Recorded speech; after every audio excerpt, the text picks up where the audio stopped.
ವಿಶ್ವದ ಸಮಸ್ತ ಕನ್ನಡಿಗರಿಗೆ ಈ ಕನ್ನಡಿಗನ ನಮಸ್ಕಾರಗಳು. Mobile history. ವಿಶ್ವದ ಮೊಟ್ಟ ಮೊದಲ ಮೊಬೈಲ್ ಯಾವುದು? ಮೊಬೈಲ್ ಕಂಡುಹಿಡಿದದ್ದು ಯಾರು? ಮೊಟ್ಟ ಮೊದಲ ಮೊಬೈಲ್ ಎಷ್ಟು ಕೆಜಿ ತೂಕ ಇತ್ತು? ಎಲ್ಲವನ್ನು ಶಾರ್ಟ್ ಆ್ಯಂಡ್ ಸ್ವೀಟ್ ಆಗಿ ತಿಳಿದುಕೊಳ್ಳೋಣ. Let's come. ಜನರ ಜೀವನದ ಅವಿಭಾಜ್ಯ ಅಂಗವಾಗಿ ಬೆರೆತು ಹೋಗಿರುವ ಮೊಬೈಲ್ ಕಂಡುಹಿಡಿದು 2023ಕ್ಕೆ 50 ವರ್ಷಗಳು ಕಳೆದಿವೆ. ಯಾವುದೇ ಮಾಹಿತಿಯಾಗಲಿ ಏನೇ ಕೆಲಸವೇ ಇರಲಿ, ಮೊದಲು ಕೈಯಲ್ಲಿ ಬರುವ ವಸ್ತುವೇ ಮೊಬೈಲ್ ಫೋನ್. ಮೊಬೈಲ್ನ ಉಗಮ ಮತ್ತು ವಿಕಾಸ. ಸಂಪೂರ್ಣ ಜಗತ್ತನ್ನ ಮತ್ತು ಜಗತ್ತಿನ ಜನರನ್ನ ತನ್ನ ಮುಷ್ಟಿಯಲ್ಲಿ ಹಿಡಿದು ಬಂಧಿಸಿ ಇಟ್ಟಿರುವ ಮಾಯಾಜಾಲವೇ ಈ ಸ್ಮಾರ್ಟ್ ಫೋನ್.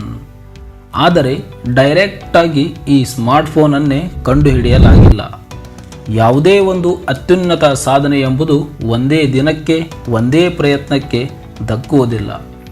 ಹಾಗೆ ಈ ಸ್ಮಾರ್ಟ್ ಫೋನ್ ಕೂಡ ಹಂತ ಹಂತವಾಗಿ ಬದಲಾಗುತ್ತಾ ರೂಪುಗೊಂಡಿದೆ.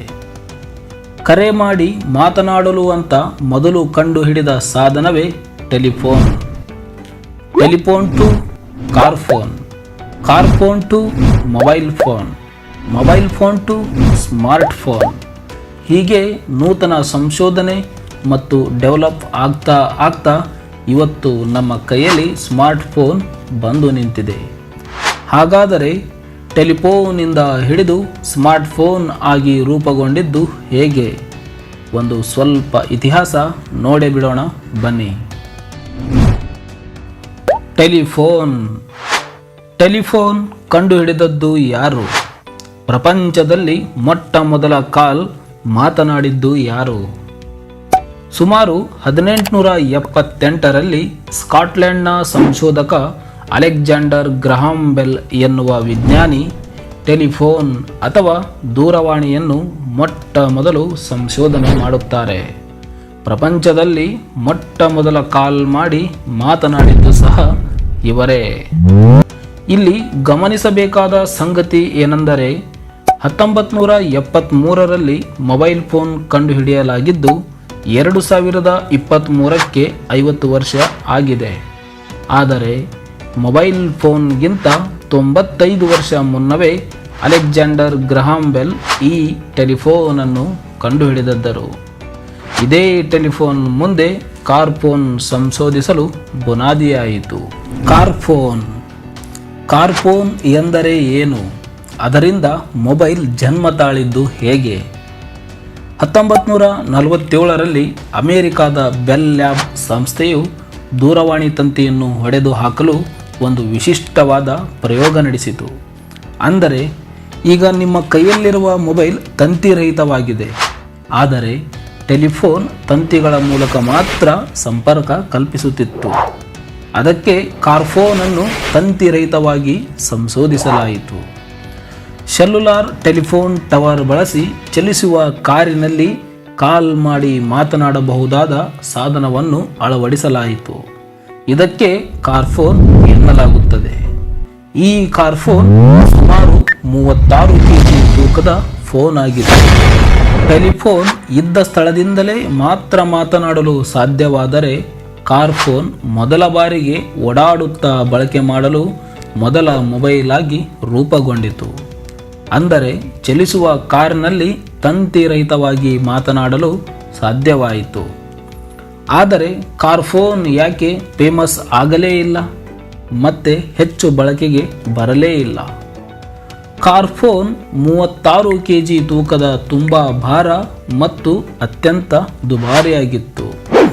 ಈ ಕಾರ್ ಫೋನ್ ಬಳಕೆಯು ಶ್ರೀಮಂತ ಉದ್ಯಮಿಗಳಿಗೆ ಮಾತ್ರ ಸೀಮಿತವಾಗಿ ಬಿಡ್ತು.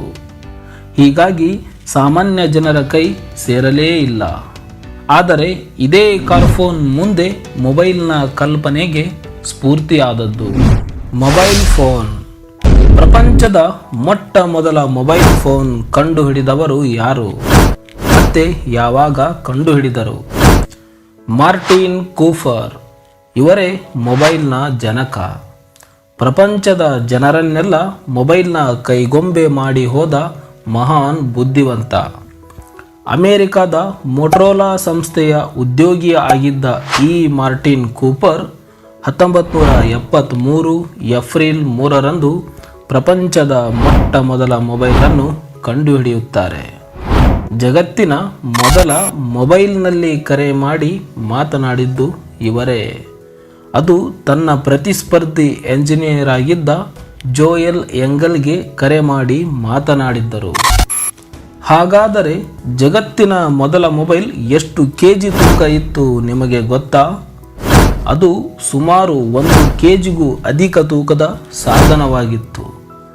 ಮೊಬೈಲ್ ಕಂಡುಹಿಡಿದದ್ದು 1973ರಲ್ಲೇ ಆದರೂ ಜನರ ಕೈಗೆ ಸೇರಿದ್ದು ಮಾತ್ರ ಬರೋಬ್ಬರಿ 10 ವರ್ಷಗಳ ನಂತರ. 1973ರ ಸೆಲ್ಫೋನ್ನ ಮೂಲ ಮಾದರಿಯಿಂದ ನೈಜ ಮೊಬೈಲ್ಗೆ ರೂಪ ಪಡೆಯಲು 10 ವರ್ಷಗಳೇ ಬೇಕಾಯಿತು. ಈ ಪ್ರಯತ್ನಕ್ಕಾಗಿ ಮೊಟೊರೋಲಾ ಕಂಪನಿಯು ಬರೋಬ್ಬರಿ 800 ಕೋಟಿ ಮೊತ್ತವನ್ನು ವೆಚ್ಚ ಮಾಡಿತ್ತು. ಈ ಒಂದು ಪ್ರಯತ್ನದಿಂದ ಮೊಟೊರೋಲಾ ಕಂಪನಿಯು ಸಾರ್ವಜನಿಕರ ಬಳಕೆಗಾಗಿ ಮೊಟ್ಟ ಮೊದಲ ಮೊಬೈಲನ್ನು 1983ರಲ್ಲಿ ಜಗತ್ತಿಗೆ ಪರಿಚಯಿಸಿತು. ಹಾಗಾದರೆ ಯಾವುದು ಅದು ಜನರು ಬಳಕೆ ಮಾಡಿದ ಮೊದಲ ಮೊಬೈಲ್ ಅಂತೀರಾ? ಅದೇ ಮೊಟೊರೋಲಾ ಡೈನಾಟೆಕ್ 8000X. ಜಗತ್ತಿನ ಈ ಮೊದಲ ಮೊಬೈಲ್ನ ಬೆಲೆ ಕೇಳಿದರೆ ನೀವು ಶಾಕ್ ಆಗ್ತೀರಾ. ಇದರ ಬೆಲೆ ಸುಮಾರು 9,47,000 ರೂಪಾಯಿ ಆಗಿತ್ತು. ಇದರ ಗಾತ್ರ ಸಹ ಸಣ್ಣದೇನಿರಲಿಲ್ಲ. 10 ಇಂಚು ಉದ್ದ, 3/4 ಕೆಜಿ ತೂಕ ಹೊಂದಿತ್ತು. ಈ ಮೊಬೈಲನ್ನು 10 ಗಂಟೆ ಚಾರ್ಜ್ ಮಾಡಿದರೆ ಕೇವಲ 35 ನಿಮಿಷ ಮಾತ್ರ ಮಾತನಾಡಬಹುದಿತ್ತು. ನಂತರ ಮೊಟೊರೋಲಾ ಮೈಕ್ರೋಟ್ಯಾಕ್ 9800X. ಇದು 1989ರಲ್ಲಿ ಬಳಕೆ ಮಾಡುತ್ತಿದ್ದ ಮೊಬೈಲ್ ಆಗಿದ್ದು ಮೊದಲ ಸಣ್ಣ ಗಾತ್ರದ ಮೊಬೈಲ್ ಇದಾಯಿತು. ನೋಡಿದ್ರಲ್ಲ ಇದುವರೆಗೂ ಮೊಬೈಲ್ ಬೆಳೆದು ಬಂದ ಹಾದಿಯನ್ನು. ಇದೇ ಬೆಳವಣಿಗೆ ಇಂದು ನಿಮ್ಮ ಕೈಯಲ್ಲಿರುವ ಸ್ಮಾರ್ಟ್ಫೋನ್ಗೆ ದಾರಿಯಾದದ್ದು. ಸ್ಮಾರ್ಟ್ಫೋನ್ ಪ್ರತಿದಿನವೂ ಪ್ರತಿ ಕ್ಷಣವೂ ಸ್ಮಾರ್ಟ್ಫೋನ್ ಯೂಸ್ ಮಾಡುವ ನಾವು ಪ್ರಪಂಚದ ಮೊದಲ ಸ್ಮಾರ್ಟ್ಫೋನ್ ಯಾವುದು ಅಂತ ಗೊತ್ತಿದೆಯಾ? ಯಾವ ಕಂಪನಿ ಮೊದಲ ಸ್ಮಾರ್ಟ್ಫೋನ್ ಅಭಿವೃದ್ಧಿಪಡಿಸಿತು ಅಂತ ಎಷ್ಟು ಜನರಿಗೆ ಗೊತ್ತಿದೆ? 1992ರಲ್ಲಿ IBM ಸಿಮೋನ್ ಎಂಬುವ ವಿಶ್ವದ ಮೊದಲ ಸ್ಮಾರ್ಟ್ಫೋನ್ ಆ್ಯಂಡ್ ಟಚ್ ಸ್ಕ್ರೀನ್ ಮೊಬೈಲನ್ನು ಕಂಡುಹಿಡಿಯಲಾಯಿತು. 1994ರಲ್ಲಿ ವಿಶ್ವದ ಮೊದಲ ಸ್ಮಾರ್ಟ್ಫೋನ್ IBM ಸಿಮೋನ್ ಮೊಬೈಲ್ ಬಳಕೆ ಆರಂಭವಾಯಿತು. ಹೀಗೆ ಅಭಿವೃದ್ಧಿ ಹೊಂದುತ್ತಾ ಸ್ಮಾರ್ಟ್ಫೋನ್ ಇವತ್ತು ಎಷ್ಟರ ಮಟ್ಟಿಗೆ ಡೆವಲಪ್ ಆಗಿದೆ ಅಂದರೆ ಕಂಪ್ಯೂಟರ್ ಲ್ಯಾಪ್ಟಾಪ್ಗಳಲ್ಲಿ ಏನೆಲ್ಲ ಕೆಲಸ ಮಾಡಬಹುದೋ ಅಷ್ಟೂ ಕೆಲಸವನ್ನು ಕೇವಲ ಸ್ಮಾರ್ಟ್ಫೋನ್ಗಳಲ್ಲೇ ಮಾಡಿ ಮುಗಿಸಬಹುದು. ಆ ಮಟ್ಟಕ್ಕೆ ಇವತ್ತಿನ ಸ್ಮಾರ್ಟ್ಫೋನ್ ಡೆವಲಪ್ ಆಗಿ ನಿಂತಿದೆ. ಸೂಪರ್ ಕಂಪ್ಯೂಟರ್ ಥರ ಸೂಪರ್ ಸ್ಮಾರ್ಟ್ಫೋನ್ ಎನ್ನಬಹುದು. ನಿಮಗೆ ಗೊತ್ತಾ ವಿಶ್ವದ ಮೊದಲ ಕಲರ್ ಸ್ಕ್ರೀನ್ ಮೊಬೈಲ್ ಯಾವುದು ಅಂತ? ಇದುವರೆಗೂ ಮೊಬೈಲ್ ಇಷ್ಟೊಂದು ಅಭಿವೃದ್ಧಿ ಹೊಂದಿ ಜಗತ್ತನ್ನೇ ಆವರಿಸಿದ್ದರೂ ಅದೆಲ್ಲವೂ ಕಲರ್ ಸ್ಕ್ರೀನ್ ಆಗಿರಲಿಲ್ಲ. ಆದರೆ 1998ರಲ್ಲಿ ಮೊದಲ colour screen mobile Simmons S10 ಬಿಡುಗಡೆ ಆಯಿತು. ಇಲ್ಲಿಂದಲೇ ಕಲರ್ ಸ್ಕ್ರೀನ್ ಮೊಬೈಲ್ನ ಬಳಕೆ ಆರಂಭವಾಯಿತು. ಮತ್ತೆ ಈ smartphone full touch screen mobile ಆಗಿ ಬಂದದ್ದು ಯಾವಾಗ? ಅಂದರೆ ಈ ಮೊದಲು ಸ್ಮಾರ್ಟ್ಫೋನ್ನಲ್ಲಿ ಈ ಥರ 3 ಅಥವಾ 1 ಬಟನ್ಸ್ ಇರುತ್ತಿತ್ತು. ಆದರೆ ನೀವೀಗ ಬಳಕೆ ಮಾಡುತ್ತಿರುವ ಸ್ಮಾರ್ಟ್ಫೋನ್ ಯಾವುದೇ ಬಟನ್ ಹೊಂದಿಲ್ಲ. 2007 ಮೊಬೈಲ್ನ ಇತಿಹಾಸದಲ್ಲೇ ಇದೊಂದು ಕ್ರಾಂತಿಕಾರಿ ಹೆಜ್ಜೆ. ಯಾಕಂದರೆ iPhone 2G ಲಾಂಚ್ ಆಯಿತು. ವಿಶೇಷತೆ ಏನಂದರೆ iOS ಆಪರೇಟಿಂಗ್ ಸಿಸ್ಟಮ್ನಿಂದ ಕಾರ್ಯನಿರ್ವಹಿಸುತ್ತಿದ್ದ ಈ ಮೊಬೈಲ್ ಎಲ್ಲ ಬಟನ್ಗಳನ್ನೇ ಮಾಯ ಮಾಡಿ ಜಗತ್ತಿಗೆ ಪರಿಚಯಿಸಿತು. ಇಲ್ಲಿಂದ ಸ್ಮಾರ್ಟ್ಫೋನ್ ಪ್ರತಿದಿನವೂ ಹೇಗೆ ಡೆವಲಪ್ ಆಯ್ತಾ ಹೋಯಿತು ಮತ್ತು ಇವತ್ತಿಗೆ ಸ್ಮಾರ್ಟ್ಫೋನ್ ಯಾವ ಮಟ್ಟಕ್ಕೆ ಡೆವಲಪ್ ಆಗಿದೆ ಎಂಬುದು ನಿಮಗೆ ಹೇಳುವ ಅವಶ್ಯಕತೆ ಇಲ್ಲ ಅನ್ಕೋತೀನಿ.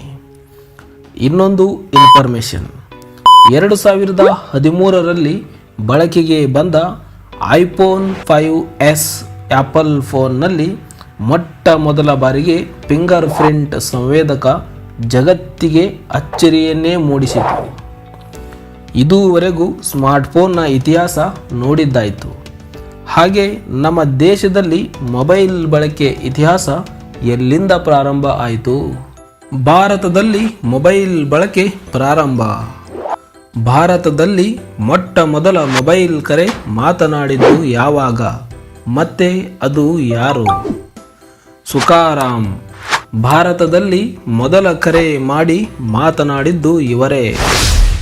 ದೆಹಲಿಯ ದೂರಸಂಪರ್ಕ ಸಚಿವಾಲಯದ ಕಚೇರಿಯಿಂದ ಅಂದಿನ ದೂರಸಂಪರ್ಕ ಖಾತೆಯ ಸಚಿವರಾಗಿದ್ದ ಇ ಸುಖಾರಾಮ್ ರವರು ಕೋಲ್ಕತ್ತಾದಲ್ಲಿದ್ದ ಪಶ್ಚಿಮ ಬಂಗಾಳದ ಅಂದಿನ ಮುಖ್ಯಮಂತ್ರಿ ಜ್ಯೋತಿ ಬಸುರವರಿಗೆ 1995 ಜುಲೈ 31ರಂದು ಮಾತನಾಡಿದ್ದರು.